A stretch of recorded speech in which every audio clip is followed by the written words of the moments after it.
Hey guys, welcome back to my channel and welcome back to another video brothers. और आज मेरे पास आई है, actually मेरे पास नहीं है, मुझे बुलाया गया है केटीएम से कॉल करके, तो मैं आया हूँ इस गाड़ी की।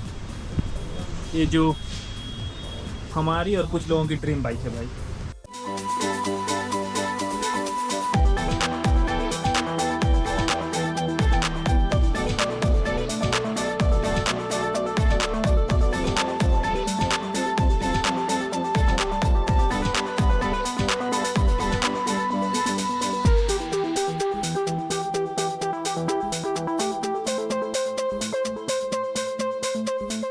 ड्यूक 250 जो आपको फ्रंट से देखने मिलेगा। ये चीज पहले आपको ना यहाँ पे फाइबर आता था, तो उसको चेंज करके कंपनी अब सीधे 390 वाला दे दी है। तो सामने पूरा ये हो या फ्रंट हेडलाइट हो या फिर इंडिकेटर हो, सारा सारा आपको एलईडी सेटअप में मिल जाता है इसमें। और इसमें मिलेगी आपको 15 लीटर के फ्यूल टैंक, जो हमारे ख्याल से सफिशिएंट है कुछ दूर तक चलने के लिए, राइडर के लिए। बाकी आप एक्सपेक्ट कर सकते हैं इस गाड़ी से कि कम से कम 30 की माइलेज तो दे ही दे 35 की, क्योंकि 249 सीसी का इंजन ये जो आपको देखने को मिल रहा है, 249 सीसी का इंजन लिक्विड कूल के साथ आता है, वो भी कर वाला रेडिएटर लगा हुआ है इसमें।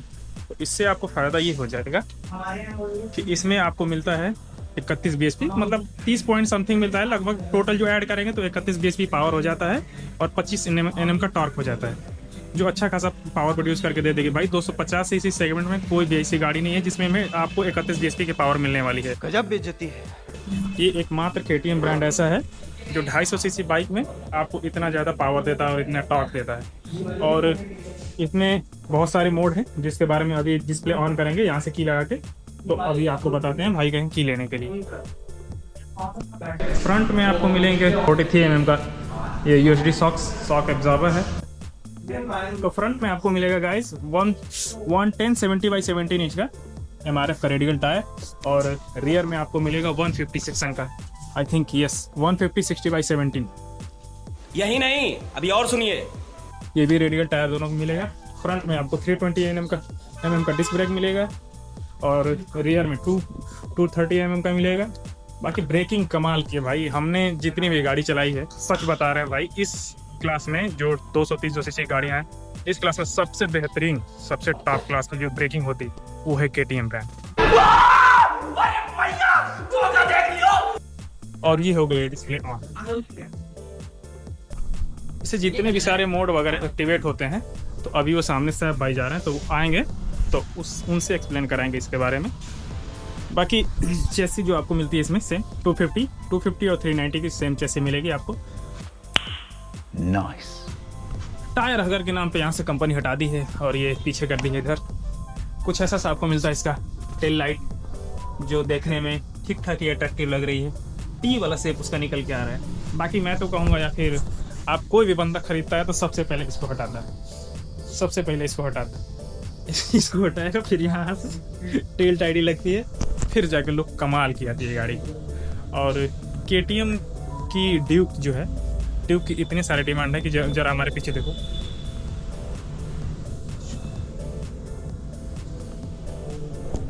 पूरा लाइन अप हो रखा है भाई गाड़ियों का। और अगर आपको ये गाड़ी लेनी है, मैं प्रयागराज से बात कर रहा हूँ, तो अगर प्रयागराज से गाड़ी लेनी है आपको तो 2,70,000 या 79 ऐसे कुछ बता रहे थे सर, ऑन रोड आ जाएगी। बाकी आपके शहर में या फिर इधर उधर ऊपर नीचे रेट होता रहता है भाई। अब वहाँ की गवर्नमेंट क्या लगा रही है, यहाँ की गवर्नमेंट कितना ले रही है, तो हर जगह अलग अलग रहता है। एक चीज़ जो हो सकता था जो नहीं किया है कंपनी ने, ये एडजस्टेबल हो सकता था, इसको नहीं दी। और ये क्लच भी आपका एडजस्टेबल नहीं है। बस प्रॉब्लम क्या है, हमारे यहाँ ऐसा ही होता है। थोड़ा सा दुख की बात यह है कि अब 2,70,000 अगर आप खर्च करते हैं, वो भी 250 सीसी गाड़ी में, तो लोग इतनी सारी चीज़ें एक्सपेक्ट करते हैं और लोगों को करना भी चाहिए। इसलिए करना चाहिए क्योंकि अगर आप बजाज वगैरह की गाड़ियाँ देखेंगे तो वो 400 सीसी की गाड़ी आ जाती है 2,30,000। अब क्यों आती है, क्योंकि उसका रीजन है वो इंडिया में मैन्युफैक्चर होती है, ये आउट ऑफ इंडिया से आती है भाई। तो सेल्स टैक्स, कस्टम ड्यूटी, क्या क्या दुनिया भर की चीज़ें जुड़ती जाती हैं इसके साथ, हर एक पार्ट के साथ। तो इतना ज़्यादा कॉस्टली होना नॉर्मल बात है, इसके वजह से इतना ज़्यादा आपको कॉस्टली इसका प्राइस पड़ता है। ठीक है, समझ गया। जरा इसके बारे में और एक्सप्लेन करिए क्या क्या मोड कैसे कैसे चेंज करने पड़ते हैं। देखिए सर जी, हमारा नेविगेशन सिस्टम है नेविगेशन सिस्टम यहाँ से मिलेगा। जी। इससे आप इंटर हो जाएंगे ये इस बटन से। हाँ अभी मोटरसाइकिल मोड पे आ जाएंगे। ये आपका बाइक इंफॉर्मेशन आ जाएगी। इसके बाद ट्रिप इंफॉर्मेशन पे आ जाएंगे। सेटिंग्स सारी आ जाएंगी सर। अब इसमें आएंगे मोटरसाइकिल में। राइड मोड में क्या क्या मिल जाता है इसमें? राइड मोड पे आप जाएंगे, जैसे आप वो नॉर्मल सिटी पे राइड करते हैं। हाँ, तो राइड मोड पे लगा के आपकी गाड़ी मतलब स्क्लेट नहीं होती है, सही होगी तो नॉर्मल चलेगी सर। नॉर्मल मोड चलेगी राइड मोड में। ABS मोड ऑन कर सकते हैं सर, कर सकते हैं। इसमें स्विचेबल एबीएस दिया हुआ है। स्विचेबल है। हाँ, सबसे बढ़िया फायदा है स्विचेबल एबीएस है। तो अपने हिसाब से अगर व्हीली व्हीली करना है तो स्विच करके अपने हिसाब से व्हीली कर लो, स्टॉप कर लो, वो आपने काम आ जाएगा। तेरी दादागिरी निकाल दूंगा मैं।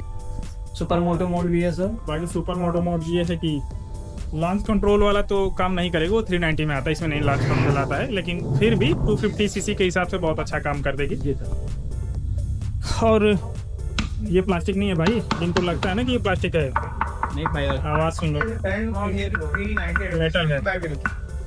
और ये जो है इसका अच्छा खासा प्रोटेन फिनिश है भाई, इतना सॉफ्ट नहीं है जो लोगों को देखने में लगता है। बाकी सीट ठीक है, ठीक है, उतना हार्ड नहीं है, ठीक है। MT-15 जो लिए थे हम लोग उससे तो अच्छा ही है, सॉफ्ट है, उससे हार्ड नहीं, ये सॉफ्ट है। ये थोड़ा सा और सॉफ्ट हो सकता है, या फिर अगर आप लेंगे चलाएंगे तो हो सके तो सॉफ्ट हो जाएगा। पिलियन सीट, पिलियन के लिए हमेशा प्रॉब्लम होती है। पिलियन के लिए कभी कंपनी सोचे गाड़ी नहीं बनाती भाई, गाड़ी हमेशा बनाई जाती है राइडर की थिंकिंग के हिसाब से। उठा ले रे देवा, उठा ले रे बाबा। और ये कुछ ऐसा सा आपका इसका ग्रैब हैंडल मिल जाएगा दोनों तरफ से। और ये पूरा एलॉय फ्रेम का है, इतना ध्यान में रखना आप लोग। ये पूरा जो आ रहा है ना, ये पूरा एलॉय है ब्रदर। और सबसे बेहतरीन जो चीज़ लगती है KTM में, चाहे RC लो या ड्यूक लो, सबसे जो बेहतरीन चीज़ लगती है मुझे, एक चीज़ लगती है, ये पीछे का स्विंग आर्म। ये जो पीछे का स्विंग आर्म दिख रहा है ना, क्या बेहतरीन डिजाइनिंग रहती है भाई। अंडरबेली एग्जॉस्ट मिल जाएगा इसमें। आप जो सोचेंगे ना कि यहाँ से बाहर से एग्जॉस्ट है, तो आपके पास यही ऑप्शन है कि मॉडिफिकेशन के लिए यहाँ से खोलेंगे, फिर जो भी चीज़ें आप करेंगे तो उसके लिए पुलिस भी आपको पकड़ेगी। चीटिंग करता है तू। इस चीज़ के लिए आप भाई साहब अपने आप से बचा के रखना। और कुछ ऐसा सब इसका फ्रंट लुक आता है।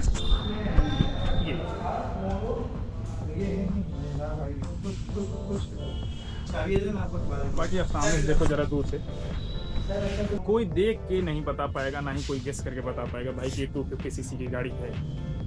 ना इसका टायर साइज देखेंगे तो पता चलेगा, ना ये सस्पेंशन, मोनोशॉक सस्पेंशन देख के पता चलेगा, या फिर ये रियर सस्पेंशन देख के पता चलेगा। हर एक चीज़ प्रीमियम है। और आप कहेंगे कि प्राइस ज़्यादा, प्राइस वगैरह कुछ भी ज़्यादा नहीं है भाई। जब प्रीमियम चीज़ें आप लेंगे तो इतना प्राइस रहना फिक्स है, वो तय, इसके वजह से ऐसा हो रहा है। मैं कब हो गया ये? और काफ़ी देर से ये ऑन है, तो इसको मैं बंद करना चाहूँगा क्योंकि अब बैटरी भी डिस्चार्ज हो जाएगी। नहीं, वो ग्लास वाली बात नहीं। जैसा आता है लुक इसका, जब ये हज़ार लाइट जलती है आगे से, फ्रंट से, और ये रियर से, जैसा इसका लुक आता है। और अंदर मेरी एग्जॉस्ट के जरा साउंड, एग्जॉस्ट में सुनो कैसा आ रहा है।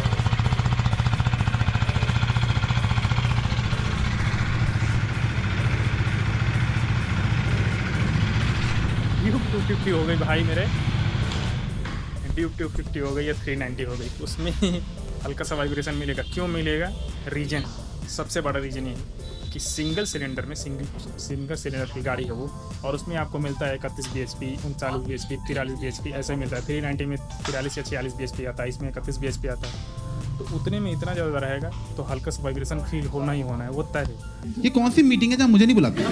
अगर इतना आपको सॉफ्ट चाहिए, स्मूथ चाहिए, तो फिर आप डुअल या ट्रिपल सिलेंडर की गाड़ियाँ चूज करिए, एकदम स्मूथ राइड मिलेगी उसमें, उस पर ले लीजिए। बाकी यार स्ट्रीट फाइटर का भाई 250 सीसी में कोई तुलना नहीं है, इतना बेहतरीन ये गाड़ी है ना।